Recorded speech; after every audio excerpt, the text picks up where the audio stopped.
Hi there, these comments are for Saba, and I am Michael, the founder, owner, and the materials writer for all of your lessons at the 7-step system to pass the TOEFL IBT. And you're completing some pronunciation exercises. Also, it looks like you completed independent speaking practice test number 34. So let's start with your pronunciation practice exercises first. Now let me make sure let me see which one you're practicing here. Okay, so you're practicing word stress. This is something that I think you can improve on.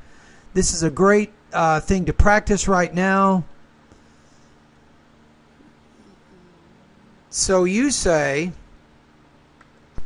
1. The missionary underestimated how difficult it would be to convert the converts to his religious philosophies. Okay, not bad. So to convert. Read this with me one more time. The missionary underestimated how difficult it would be to convert the converts to his religious philosophies. So when you're pronouncing it as a verb, you have convert. So the second syllable needs to be clearer, longer, louder, and higher pitched, and you want to background that first syllable. Convert. Converts. 2. The student ran out of time and would no longer be able to take the exam indoors. Indoors. I'm going to say indoors. So the student ran out of time. I think the stress is on that second. When you have ran out. So the student ran out of time and would no longer be able to take the exam indoors. 3. Outside by the picnic table was the quartet, who would be starting the concert. All right, good. 4.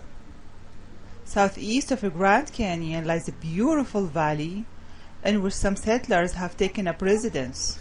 Okay, say that one word again here. Valley. Valley. It's particularly the V, valley. 5.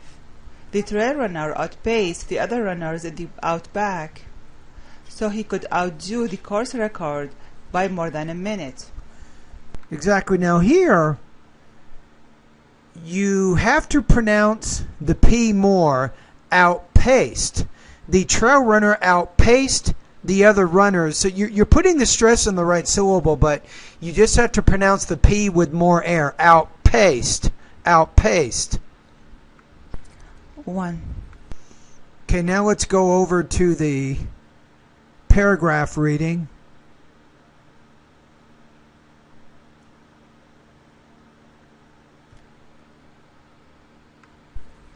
A pamphlet entitled Dissertation on the Let's see where you are here.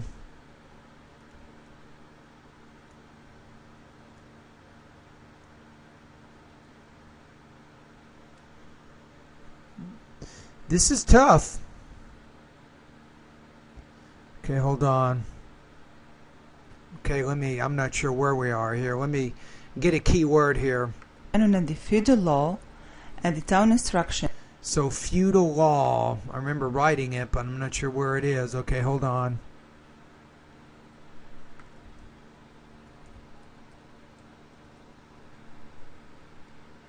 Got it.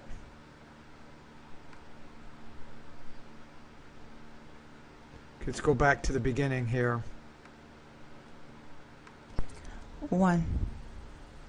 A pamphlet entitled Dissertation on the Canon and the Feudal Law and the Town Instructions, denouncing the Stamp Act 1765, marked John Adams as a vigorous, patriotic penman.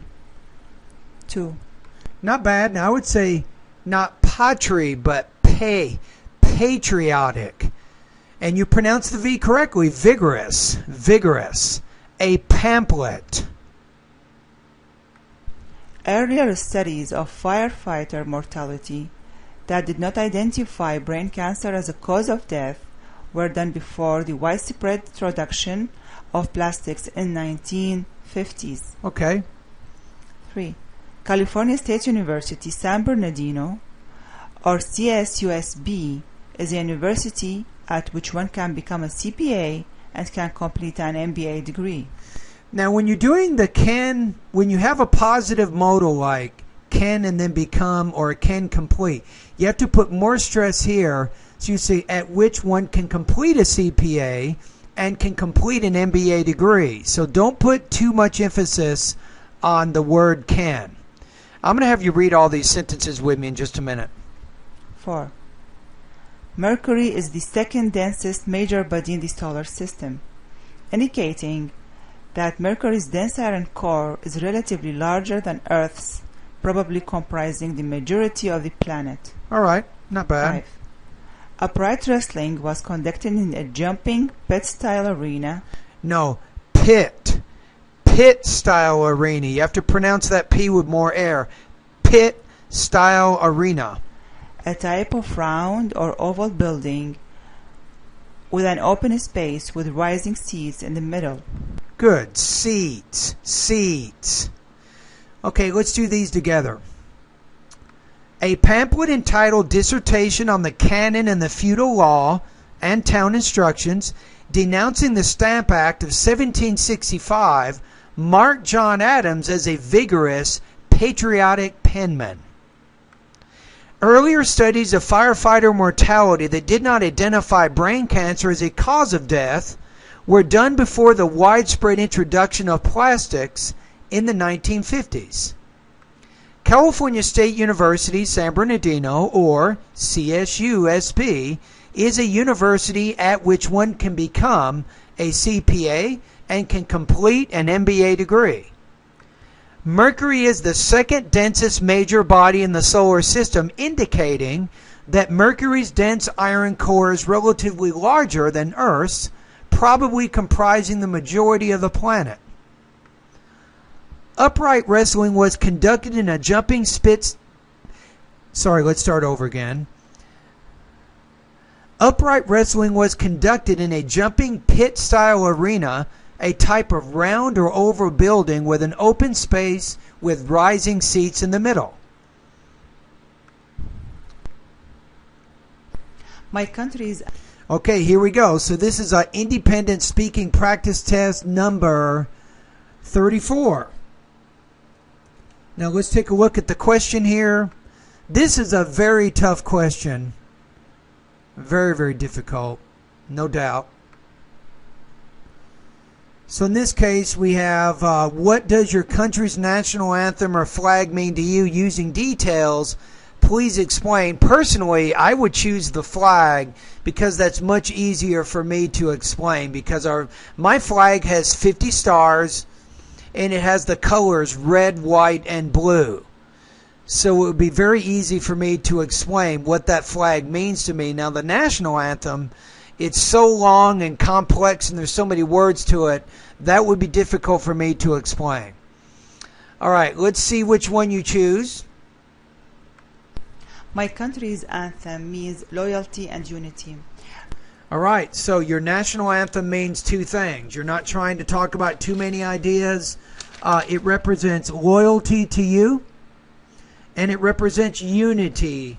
So now you have to give some examples to illustrate both of those points. When I was in primary school, I learned that all students in primary, secondary, and even high school have to recite the anthem every morning on Thursdays to grow in them their love to their country and their willingness to sacrifice everything for it. Especially we were in a war with one of our neighbors.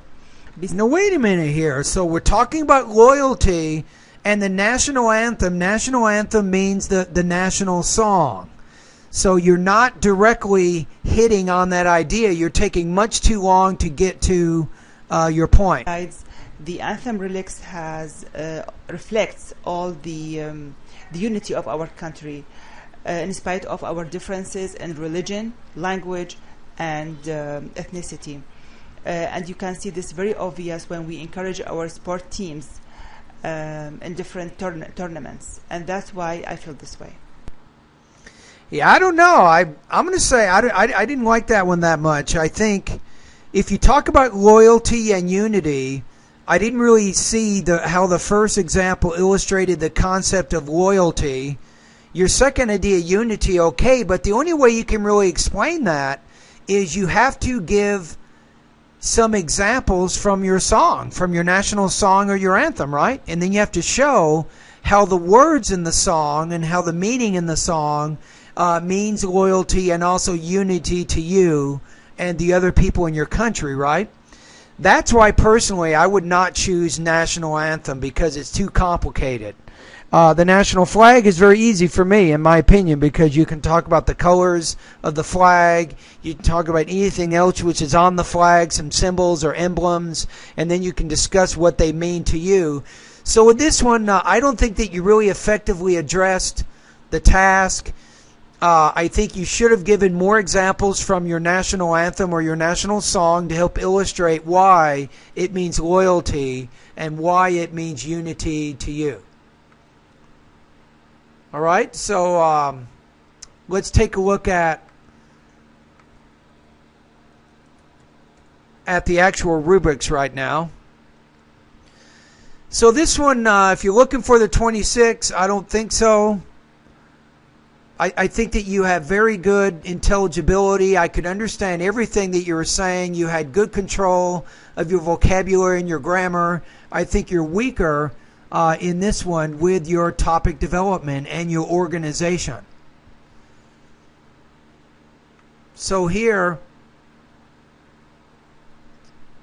I'm going to put you about 2.83 out of 4, 22 points out of 30. I think one of the things you can do is to organize your ideas better. So you can go to speaking lesson number 7 to learn more about that. So you say something like this. You'll say, the national anthem represents loyalty and unity to me and other people in my country. First of all, the national song represents loyalty. And then you have to give an example from the song to illustrate why that means loyalty to you. And then, second of all, you'll also explain why your song means unity, again giving an example from the song to help illustrate your point. So if you go to Speaking Lesson 7, one of the things that you can do here, you can use what's called repetition and rephrase as a way of connecting some of the things in the song back to the idea of loyalty and unity. But to be honest with you, I would probably not have chosen, if I were you, the national anthem. I would have chosen the flag over the national anthem. All right? Anyway, so your score here, 2.83 out of 4, 22 points out of 30.